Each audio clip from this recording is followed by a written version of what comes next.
કાશ્મીરમાં સિઝનની પ્રથમ બરફવર્ષાનો પ્રારંભ થયો છે।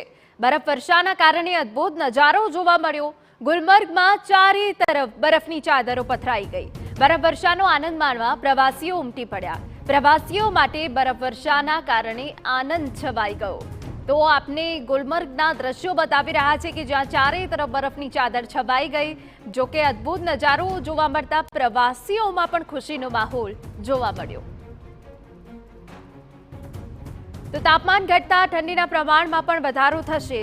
ધરતીના સ્વર્ગમાં બરફવર્ષાની શરૂઆત થઈ છે, જેની અસર હવે દેશ પર પડશે અને હવે ઠંડીની શરૂઆત થવાની છે। કાશ્મીરમાં સિઝનની પ્રથમ બરફવર્ષાનો પ્રારંભ થયો છે અને બરફવર્ષાના કારણે અદ્ભુત નજારો જોવા મળ્યો છે। તાપમાન ઘટ્યું છે, જેના કારણે ઠંડીના પ્રમાણમાં વધારો આવશે। ત્યારે આગામી દિવસોમાં ઉત્તર ભારતના અનેક જે રાજ્યો છે ત્યાં ઠંડી પડવાની આગાહી છે।